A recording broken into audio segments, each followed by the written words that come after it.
Good morning, good afternoon, good evening, wherever you guys are at. It's SoulSaint here, and we got the fusion.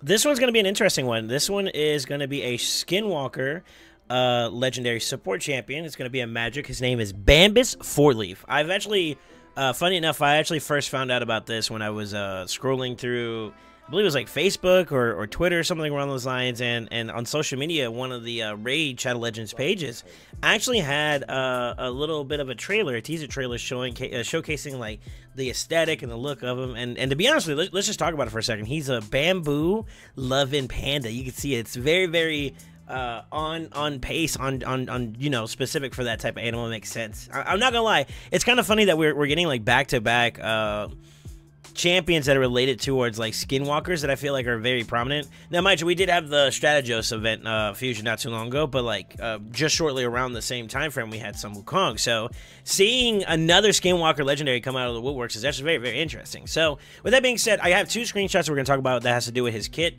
We don't have any multipliers, so there's going to be a lot of things that are going to be contingent upon certain factors depending on how that champion looks and whatnot. But let's get into it. So one of his first abilities is Bamboo Splinter, which is it attacks one enemy, has a 50% chance of placing a 30% decreased speed debuff for 2 turns, and it will also attack all enemies instead if they are under 2 or more debuffs. This attack has a 40% chance of placing a 30% decreased debuff for 2 turns. So if they have 2 debuffs already, it will have a 40% chance of placing that, I believe. And then if it's under, you know, those, if it's under 2 or less debuffs, it's gonna have a 50% chance. If I'm reading that, it's gonna be interesting. Then it says places a sleep debuff debuff on this champion. So is it for himself? Because that seems interesting. And it says that it cannot be blocked or resisted. So it doesn't matter what you do in terms of like the terrain of the environment. This man is gonna go to sleep, which is interesting. And then his the book chance of this is like basically an extra 25%. So like depending on what side it is, like you got like a 75% chance of placing it from the A1 if it's under 2 debuffs, and then of course 40 plus the 25. You kind of get the idea, right?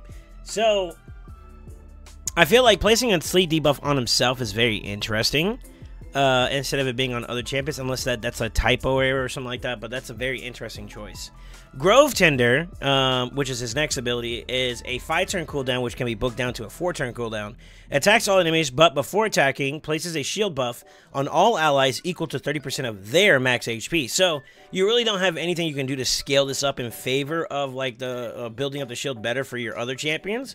So that is a little bit of an unfortunate circumstance, but it does scale off of their HP. So maybe if you have like HP nukers or something around those lines where like they benefit tremendously from having HP, you'll see a lot of value from the shield.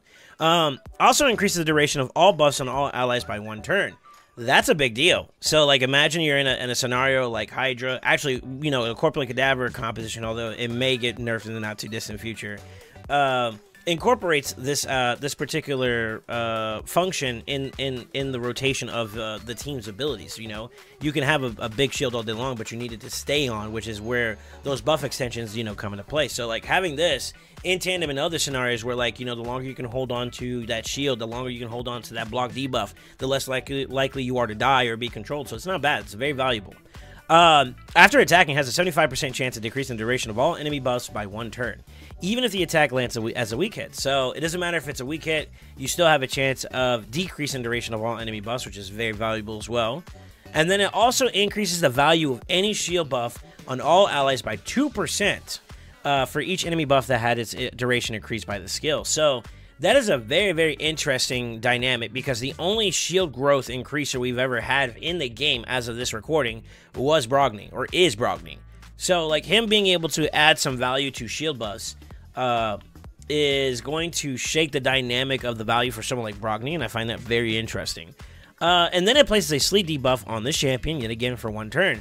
This debuff cannot be blocked or resisted. It's very interesting that we're constantly getting a lot of sleep mechanics into this. And I'm hoping that, depending on their passive or whatever, we actually get something that's of value towards this champion. And I'm hoping that we get something there in the not-too-distant future. Let's read it. This one says that we're going to move on to the next ability here. Dream Sight. Targets an enemy, places first places an increased accuracy buff and an increased attack buff on all allies for 2 turns. So he's a buffer. Okay, cool. Then has a 75% chance of placing an enfeeble debuff on the target enemy for 2 turns. The enfeeble debuff cannot be placed on bosses. Unfortunate. Also has a 75% chance of placing a a 50% decreased accuracy debuff on all enemies for 2 turns. Finally, places a sleep debuff on this champion for 1 turn. This debuff cannot be blocked or resisted. So, no matter what, he's going to sleep after every turn. That's basically all of his kits, like every single ability ends with him going to sleep, right? Now, with Dream Sight, it also can be reduced down to a 4-turn cooldown, so he seems to be on a 4-4 for most of his abilities. But the chance is also up another 25, so like placing Enfeeble debuff can be booked up to 100%. I believe, if memory serves me correctly, as of right now, he is going to be the only champion that has Enfeeblement as a debuff that you can provide. Maybe Valkanen might have that, because he has like a big plethora of like random debuffs he applies to enemies. So that might be one that he does. I'm not entirely sure. I'd have to take a look and double check, but amongst all the other options that are in the game, I don't think there's many that have Enfeeblement debuff, or if any at all.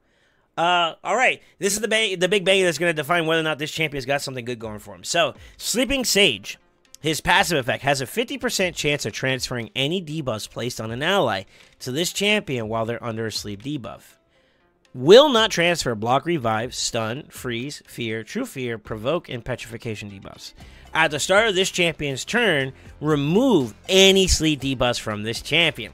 There we go. So there's no turn loss. That was my biggest concern, is that there, like, if there was any type of sleep mechanic that goes into play, I was thinking of like something meta-wise for like PvP, for example. Siphi, her A1 is what makes her super formidable as a control champion. You know, she just A1s and it can't be resisted. So irresistible sleep. It's a joke we got going on even in our community.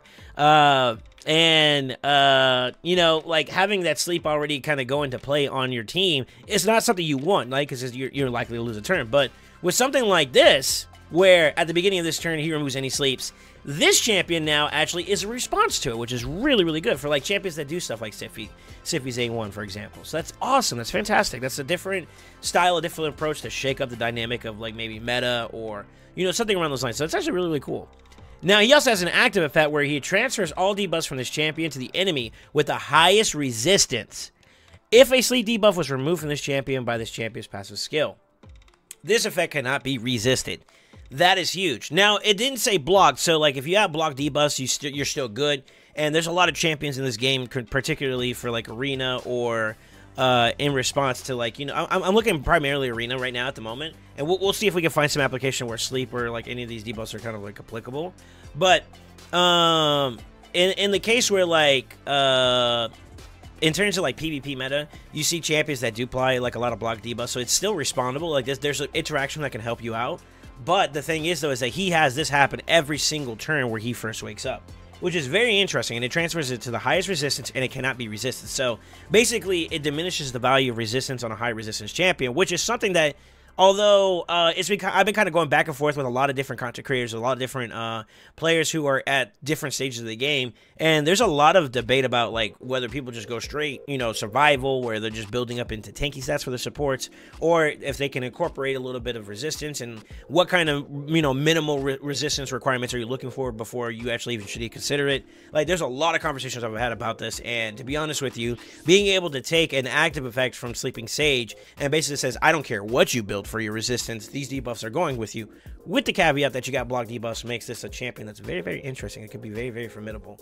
Now, that's not all. This guy being a legendary, thankfully, I actually noticed there are some legendaries that don't have auras, which is very unique. Maybe that might make them a little too overpowered. I don't know. It's up for debate on each, you know, on a per champion basis, but his aura increases ally HP in all battles by 25%. Solid for everything, you know what I mean? Like, who doesn't mind a little bit extra tankiness, a little bit extra survivability, or, depending on how you look at it, maybe a little bit more damage from your HP nukers, right? It's a great option. This champion is very different. He's very unique, and I actually have to say, like, I kind of give it a little bit of a thumbs up, and the reason why is that, like, one, he plays a lot of different ways that you can kind of like incentivize playing this champion. I feel like that's very valuable. You'll be able to like take a look at him. You can use him as like a buffer. For example, increase accuracy, increase attack is good for champions that will need that. Like, so for example, one of the elements that we do have to deal with a lot of times is like if you're, well, let's go back to PvP, for example. Increased accuracy is great on someone like maybe Nishak. I'm just giving examples like a bomb team champion, right? A bomb-based champion with increased attack, which is also valuable for a bomb champion. So, like, you know, you're trying to get over that that resistance requirement, that comparison that you have to do against the enemies that you're trying to land those debuffs on. Being able to have a little bit of extra room for improvement when it comes to your accuracy, you know, from a buff standpoint is very valuable. So like automatically he can go and fit in that pocket, for example. Additionally, as a response to a meta champion like Siphi, his passive automatically just diminishes her A1 from him standpoint, like from him specifically. And then on top of that too, as much as I didn't kind of go too much into detail of it, that shield, although it does start off small as a shield that only is attributable to like each individual champion's HP pool, instead of it just being his, I think that would have been maybe a little bit better. And depending on how like the feel of like the growth and all that stuff like that plays into part, maybe there's a reason why. But like being able to take a shield and then increasing it and the value of it every single turn, and then on top of that being able to increase the duration of those buffs means that you can have a shield that over the course of time, if you're playing a battle of attrition, this shield is expanding, and next thing you know you have such a tanky team that you're not dying anymore, right? So like it's a very potential value. Now mind you, most fights, with the way a lot of people have been building up their champions lately, they're not going for that long, so there may not be valuable there. But if you think about it, shields is pretty good almost everywhere, you know? If you're going to be taking a lot of damage from like a particular boss fight or from a wave, enemy wave team, like Doom Tower, for example, there's some times where you may have some interaction and you need to keep your Seer alive if she's like your wave clear team, you know, champion, or you need to keep your, whatever your traditional team is, like, you know, depending on whatever aspect that you want to plug and play them in, having that extra shield just to be like, all right, we need that one turn downtime, we need to make sure we're alive, and he's like, all right, I got the shield, we're going to keep ourselves going for that duration because we have that extra little bit of value, right?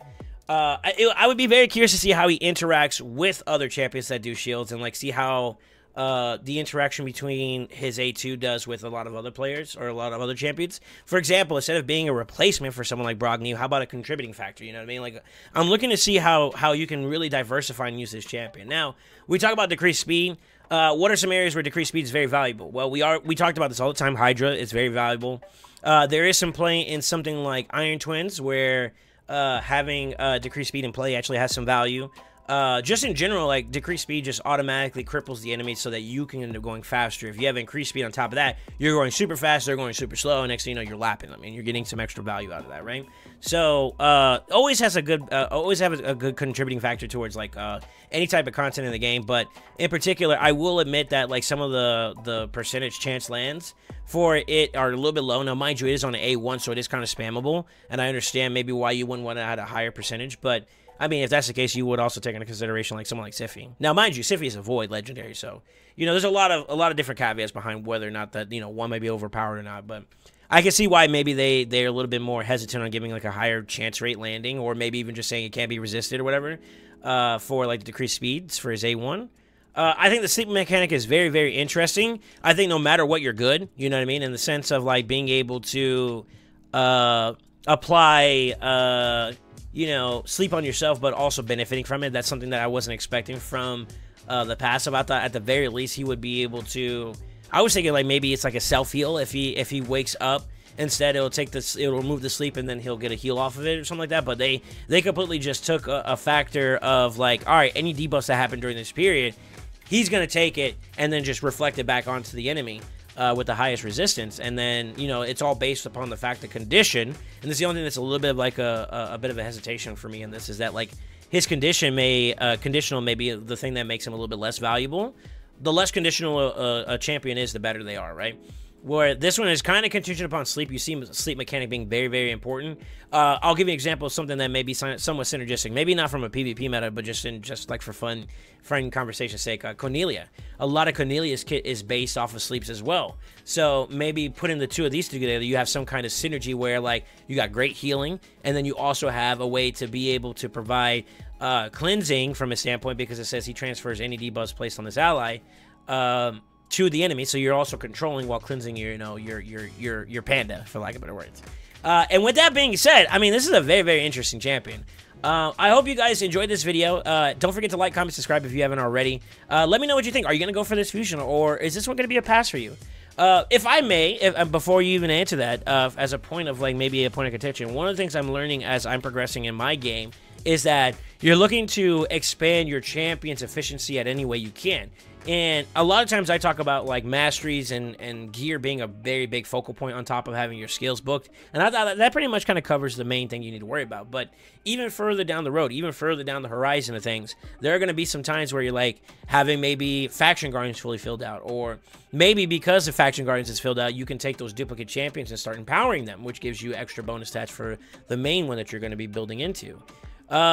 Even if this champion may or may not be completely valuable for you in the sense of like utility, his kit having some kind of substance for your account, you could technically get him. And then if you so happen to pull a duplicate version of him down the road, because you know you're at the mercy of your shard luck, that could be a contribution towards your Faction Guardians, which then down the road may contribute towards your next champion that you get. Like maybe, since we're talking about Skinwalkers, for example, one of the better champions in the game in terms of PvP, which we have an event around coming, I heard recently for 10x, is Leorius. Leorius is a very, very strong top-end Void Nuker, right? And he's also a Skinwalkers, but you know, you're not going to be able to empower your Leorius, even though you may have a duplicate Leorius because you want to get that Faction Guardian finished up, right? So, Faction Guardian, from a Bambus standpoint, even if you don't like this champion, I think there may be some value here. It's a free legendary, you know, in the sense of, like, you do have to farm for it because it is a fusion, but at the very least, it's something that's going to be acquirable. It's something that you can have some form of control into in the reference to its acquisition. So, I would say that it would be very valuable for you, for any player, to consider this down the road. This is a very, very future mindset, but I do want to give people a alternative approach to maybe optimizing their champions a little bit better. And one of that way is how you acquire your champions. You know, sometimes you are going to get duplicates. Like, for example, if I can go into the game real quick, I have two Razelvargs now, and one of them was from the fusion, the other one was from a shard pool. So, like, although, you know, it may be debatable on whether or not I will be able to get value out of this extra Razelvarg, at the very least now I'm getting an extra bonus for my Skinwalkers, and that may prove value down the road, you know, from a Faction Guardian standpoint. So I hope this may be a way to incentivize you to consider going for this, even if this champion's kit isn't as ideal for what you're looking for. I do believe there might be some more champions along the way that are going to be getting added to the pool, or there may be some other events that are going to have some champions tethered to them, so we may see down the road. But as always, you know, do what's best for your account. Take a look at what you got, what your account needs, and then basically build towards that direction, because at the end of the day, not all champions are going to be useful for you, but because you have something better, or maybe you just got something alternative that's already doing what you needed to do. But at the very least, a way to consider this is like, maybe, all right, maybe I can get an extra, you know, if you get lucky and you get an extra panda, you got two there. Now you're getting extra accuracy, which means that your builds are healthier for it. So just something to consider. And with that being said, don't forget to like, comment, subscribe. Like I said again, I want to thank everybody who has been subscribing and following along our journey as a part of being a content creator. I do want to give everybody a heads up. We are in talks or in discussion about being accepted to the player and program partnership. I'm trying to see if I can do everything I can to add more to meeting those requirements, and of course maybe incentivizing playing to take a look our way and maybe helping us out. So there's some incentives for us there, and I definitely want to thank all you guys that have been helping me along the way. And in addition to that, if you haven't already, please feel free to consider joining us in this part of this journey, because there's more around the corner if you guys can help us out. With that being said, I hope you guys all have a great day, and always remember, stay ascended.